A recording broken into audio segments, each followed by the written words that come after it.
प्रधानमंत्री नरेंद्र मोदी ने नई दिल्ली में rising north east investors summit का शुभारंभ किया। पूर्वोत्तर क्षेत्र को अवसरों की भूमि के रूप में उजागर करना, वैश्विक और घरेलू निवेश को आकर्षित करना और प्रमुख हितधारकों, निवेशकों और नीति निर्माताओं को एक मंच पर लाना इस शिखर सम्मेलन का लक्ष्य है। इस मौके पर प्रधानमंत्री नरेंद्र मोदी ने कहा कि विकसित भारत के निर्माण के लिए पूर्वी भारत का विकसित होना बहुत जरूरी है। उन्होंने नॉर्थ ईस्ट को पूर्वी भारत का सबसे अहम अंग बताया। उन्होंने कहा कि हमारे लिए ईस्ट का मतलब सिर्फ एक दिशा नहीं है। ईस्ट का मतलब है एम्पावर, एक्ट, स्ट्रेंथ और ट्रांसफॉर्म। पीएम ने कहा कि राइजिंग नॉर्थ ईस्ट सिर्फ इन्वेस्टर समिट नहीं है, बल्कि ये एक अभियान है। राइजिंग नॉर्थ ईस्ट सिर्फ इन्वेस्टर समिट नहीं है, यह एक मूवमेंट है, ये कॉल टू एक्शन है। भारत का भविष्य नॉर्थ ईस्ट के उज्जवल भविष्य ही नई ऊंचाई पर पहुंचेगा। मुझे आप सभी बिजनेस लीडर्स पर पूरा भरोसा है। आइए एक साथ मिलकर भारत की अष्टलक्ष्मी को विकसित भारत की प्रेरणा बनाएं। और मुझे पूरा विश्वास है आज का ये सामूहिक प्रयास और आप सबका इससे जुड़ना, आपका उमंग, आपका कमिटमेंट आशा को विश्वास में बदल रहा है। प्रधानमंत्री नरेंद्र मोदी ने शांति और कानून व्यवस्था को किसी भी क्षेत्र के लिए, विकास के लिए सबसे जरूरी बताया। उन्होंने कहा कि एक समय था जब नॉर्थ ईस्ट के साथ बम और बंदूक का नाम जुड़ा हुआ था और इसका बहुत बड़ा नुकसान वहां के युवाओं को उठाना पड़ता था। उन्होंने कहा कि आज के समय में युवाओं को विकास की मुख्यधारा में आने का अवसर दिया गया है। किसी भी क्षेत्र के विकास के लिए सबसे जरूरी है शांति और कानून व्यवस्था। आतंकवाद हो या अशांति फैलाने वाले माओवादी, हमारी सरकार जीरो टॉलरेंस की नीति पर चलती है। एक समय था नॉर्थ ईस्ट कहते ही बम, बंदूक और ब्लॉकेड यही याद आता था। इसका बहुत बड़ा नुकसान वहां के युवाओं को उठाना पड़ा। उनके हाथों से अनगिनत मौके निकल गए। हमारा फोकस नॉर्थ ईस्ट के युवाओं के भविष्य पर है। इसलिए हमने एक के बाद एक शांति समझौते किए, युवाओं को विकास की मुख्य धारा में आने का अवसर दिया। पिछले 10-11 साल में 10,000 से ज्यादा युवाओं ने हथियार छोड़कर शांति का रास्ता चुना है।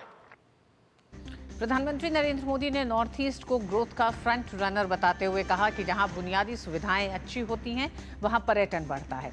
उन्होंने बुनियादी ढांचे को विकास की पहली शर्त बताया।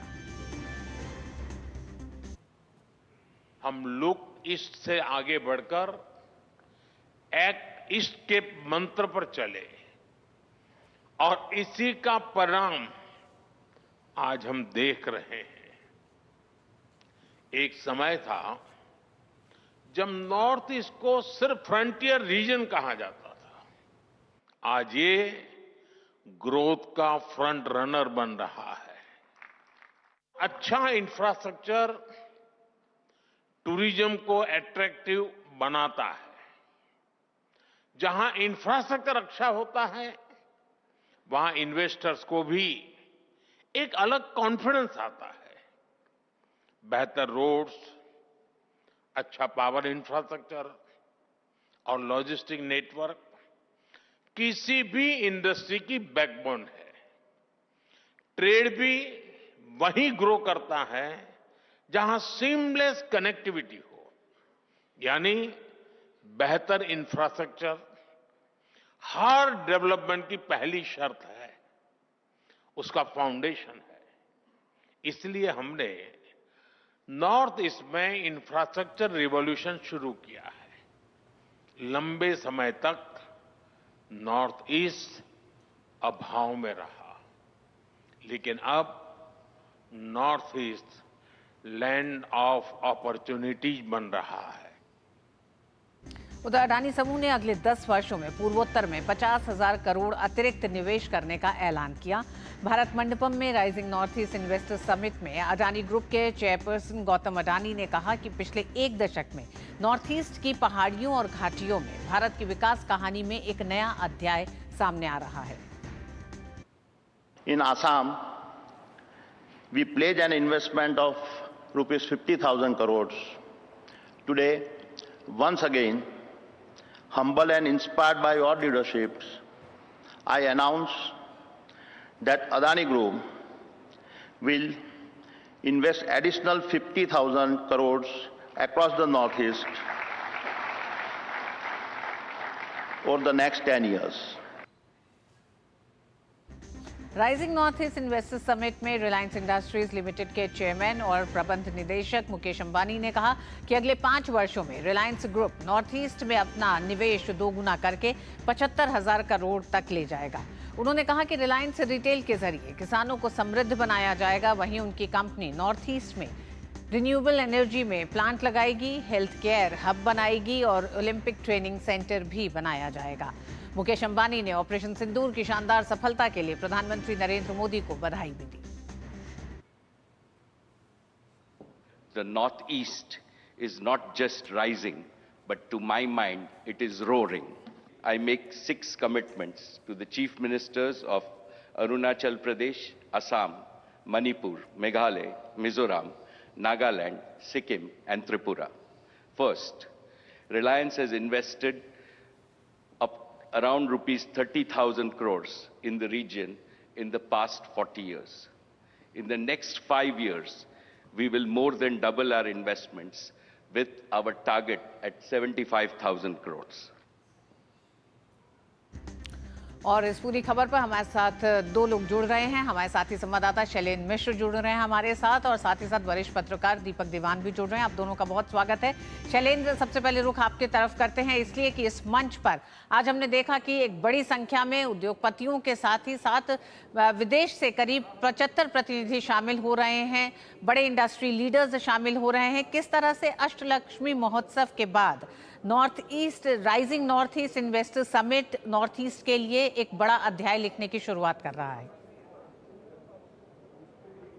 ऋतु, आपने सुना ही कि बड़े बड़े उद्योगपति जो इस यहाँ पर आए थे शामिल होने के लिए इस इन्वेस्टर समिट में, उन्होंने ऐलान किया है।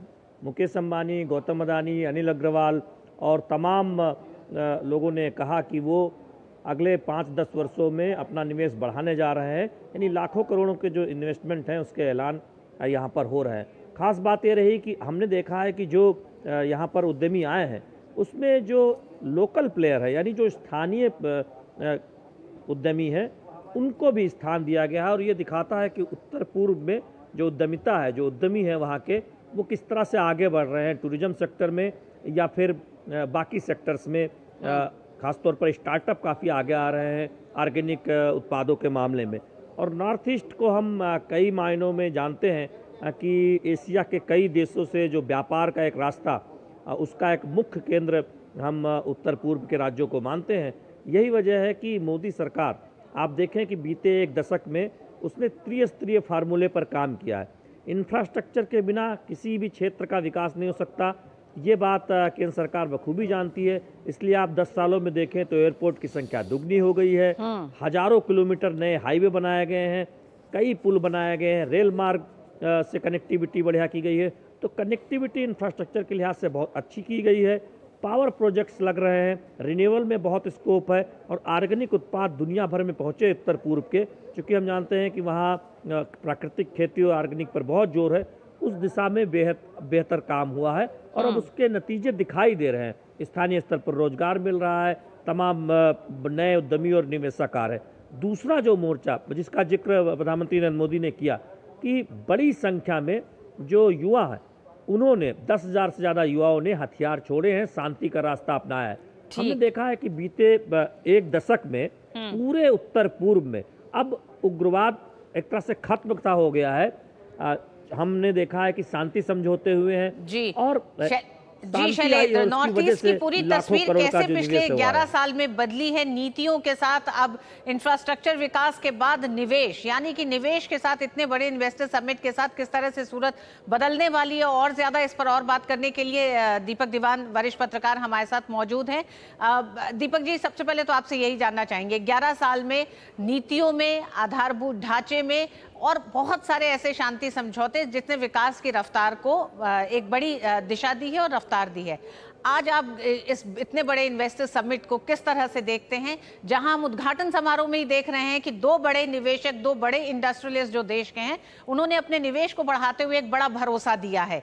यहां पर विदेश से करीब 75 प्रतिनिधि मौजूद हैं। आप किस तरह से नॉर्थ ईस्ट के विकास में इस समिट को भी देखते हैं? ये एक बहुत बड़ी अचीवमेंट है केंद्र सरकार के लिए, और इसमें राज्य सरकारों का भी बहुत योगदान रहा है।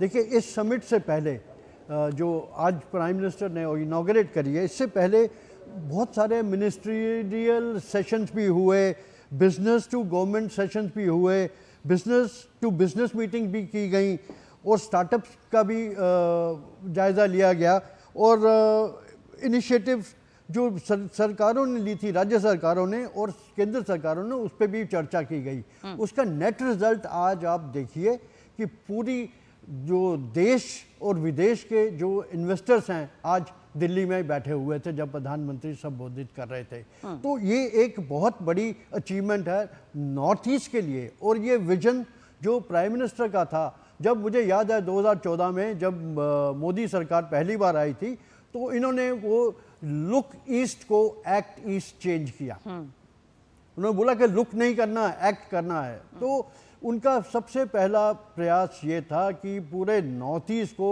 देश के अन्य राज्यों के बराबर तक डेवलप करना है।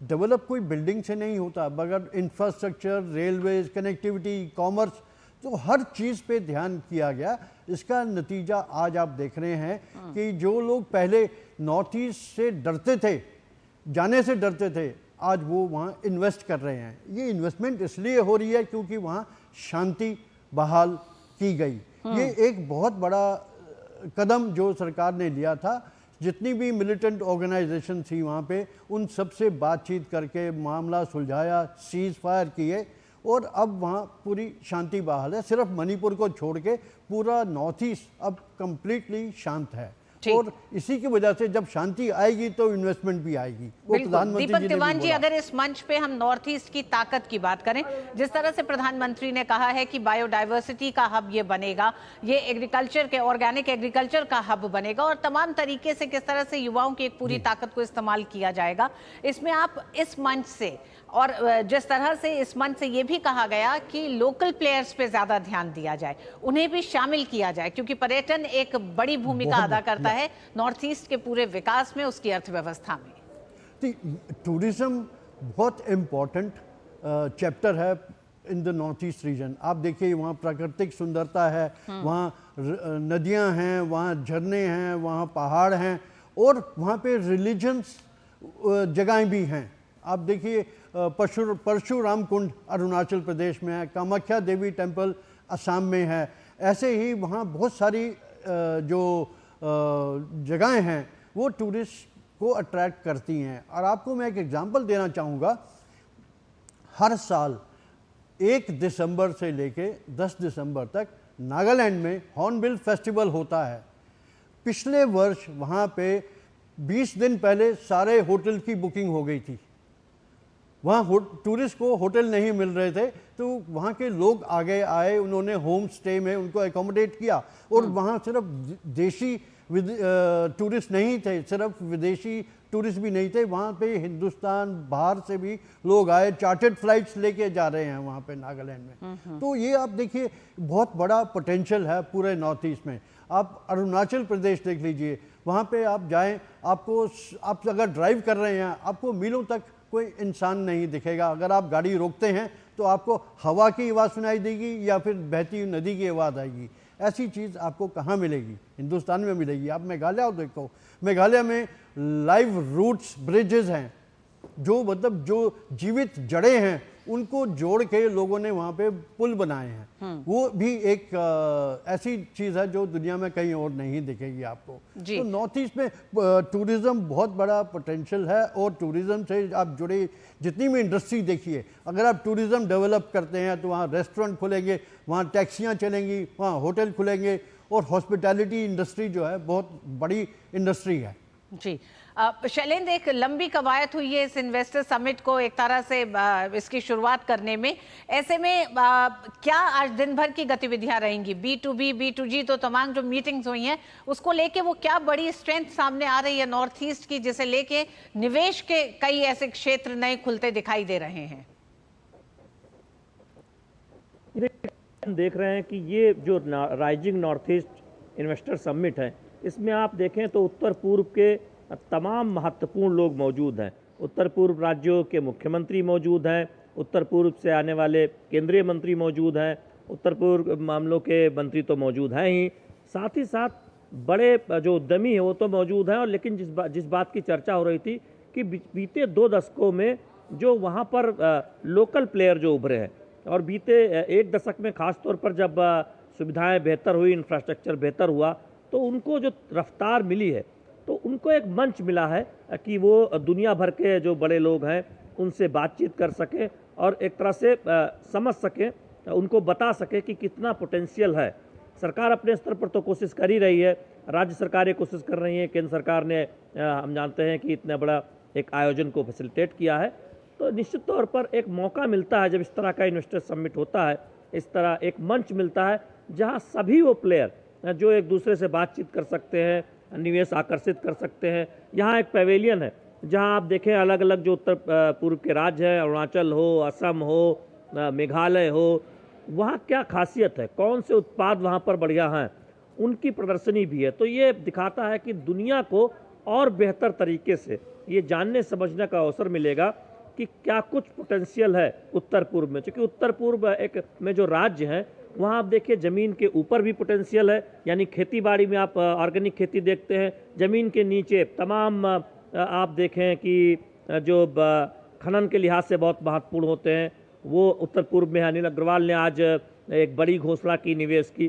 तो निश्चित तौर पर ब्रह्मपुत्र और बराक नदी के बीचों बीच ये जो पूरा उत्तर पूर्व बसा है, वहाँ क्षमताओं के लिहाज से असीम संभावनाएं हैं और दुनिया इसको बेहतर तरीके से जान समझ पाए। इसलिए 2 दिन का अलग अलग सत्र रखा गया, उसमें अलग अलग सेशन होंगे, अलग अलग सेक्टर पर बात होगी, तमाम जो बड़े वरिष्ठ अधिकारी हैं उनको एक तरह से सुनने का मौका मिलेगा। इंडस्ट्री तो है ही, तो निश्चित तौर पर बीते 1 दशकों में जो विकास की एक कहानी लिखी गई है उत्तर पूर्व में, चाहे वो इंफ्रास्ट्रक्चर को तेज गति से आगे ले जाने की हो या फिर वहाँ के ऑर्गेनिक उत्पाद को दुनिया के बाजारों में रखने की हो, किस तरह से उसको और तेज रफ्तार से आगे बढ़ाना है। क्योंकि रिन्यूएबल में या फिर हाइड्रो पावर में बड़ी संभावनाएं हैं नॉर्थ ईस्ट में, तो कोई एक सेक्टर अछूता न रहे और सब में तेज जितना भी पोटेंशियल है उससे हम आगे बढ़ पाएँ।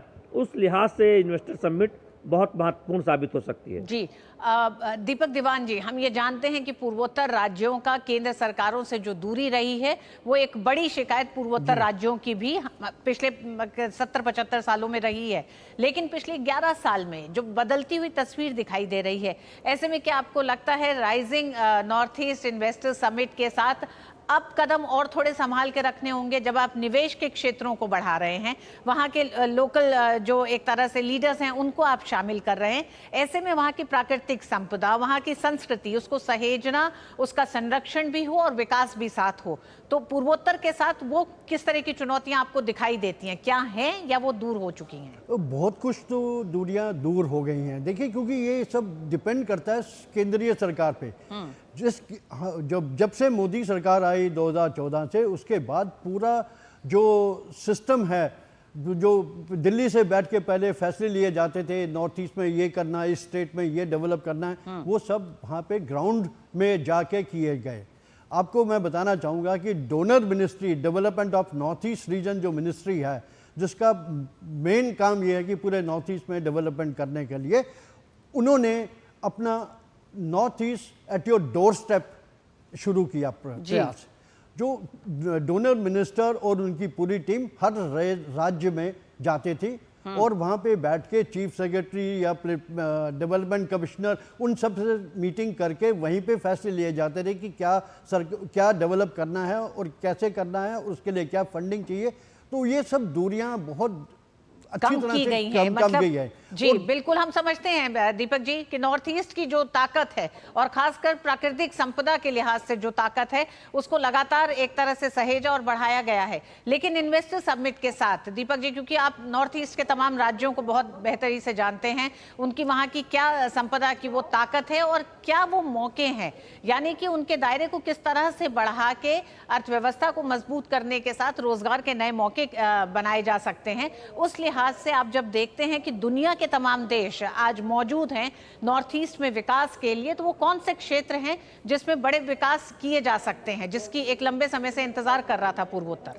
देखिए, एक तो एनर्जी सेक्टर है, उस पर फोकस किया जा रहा है। एनर्जी मतलब power is the backbone of industry. Power होगी तो आप इंडस्ट्री लगा पाएंगे। ऑलरेडी असम और अरुणाचल में ये पावर प्रोजेक्ट्स चल रहे हैं और आप देखिए नुमालीगढ़ रिफाइनरी में काम हो रहा है, वहाँ पे हमारा ये ऑयल रिफाइनरी जो हैं वो काम कर रही हैं। आपको एक और चीज़ बताना चाहूँगा, मुझे एकदम से याद आया कि एशिया की सबसे पुरानी जो ऑयल रिफाइनरी है वो डिब्रूगढ़ में है, असम में है। तो ये सब इंफ्रास्ट्रक्चर ऑलरेडी था वहाँ, मगर उसको टाइम के साथ बदला नहीं गया, डेवलप नहीं किया गया। पर आज जो आप पिक्चर देखते हैं नॉर्थ ईस्ट की, वो बिल्कुल अलग है जो मैंने तो 2013 में या उससे पहले देखी थी। पहले वहाँ की कम्युनिकेशन में फ्लाइट्स नहीं थी, कनेक्टिविटी नहीं थी। पूरी नॉर्थ ईस्ट में आज जो मीटर गेज थी वो बदल के ब्रॉड गेज कर दी गई है। उसकी वजह से आज आप देखिए राजधानी एक्सप्रेस अब सीधी अरुणाचल प्रदेश जाती है हफ्ते में 2 बार दिल्ली से, और राज्यों से भी वहाँ कनेक्टिविटी हो गई। और अगले महीने मिजोरम की जो कैपिटल है आइजॉल, उससे 20 किलोमीटर दूर तक रेलवे स्टेशन बन चुका है और वहाँ ट्रायल हो गया है और वो ट्रेन भी चलने शुरू हो जाएगी जून में, उम्मीद है। तो सरकार का ये एक कदम था कि पूरी नॉर्थ ईस्ट की जो स्टेट कैपिटल्स हैं उनको रेलवे कनेक्टिविटी दी जाए। एयर कनेक्टिविटी तो है, बहुत अच्छी है, बहुत अच्छी तरह डेवलप हुई है। अब आप रेलवे ले जाएंगे जहाँ, तो आपका वहाँ से जो कॉमर्स एक्टिविटी हैं वो भी तेज़ हो जाएंगी। अभी देखिए वहाँ इतनी जो एग्रो प्रोडक्ट्स हैं, क्योंकि ये सब ट्रेन जो है वो बिल्कुल सबसे सस्ता साधन है ट्रांसपोर्टेशन का जी। एक बारी ये सब इंफ्रास्ट्रक्चर सब जगह आ जाएगा तो आप देखिए कैसे नॉर्थ ईस्ट की पिक्चर ही बदल जाएगी। और इसके अलावा एग्रो फूड प्रोसेसिंग पे फोकस है, टेक्सटाइल्स, हैंडलूम, हैंडीक्राफ्ट्स, ये एक बहुत बड़ा इंपॉर्टेंट सेक्टर है नॉर्थ ईस्ट का। आप देखिए वहाँ ट्राइबल जो पॉपुलेशन है उनके रंग बिरंगे अपने पैटर्न हैं जिनकी बहुत डिमांड है। बिल्कुल दीपक जी, शायद इसीलिए प्रधानमंत्री ने कहा है कि ये इन्वेस्टर्स समिट नहीं बल्कि ये एक मूवमेंट है नॉर्थ ईस्ट को लेकर उभरता पूर्वोत्तर, निवेशकों के लिए बड़ा आकर्षण है, साथ ही साथ वहां रहने वाले लोगों के लिए भी एक बहुत बड़ी एक तरह से ये अपॉर्चुनिटी होगी जहां युवाओं के लिए कई बड़े एक तरह से क्षेत्र खुलेंगे रोजगार के भी। बहुत बहुत धन्यवाद शैलेंद्र आपका भी, दीपक जी आपका भी हमारे साथ बात करने के लिए।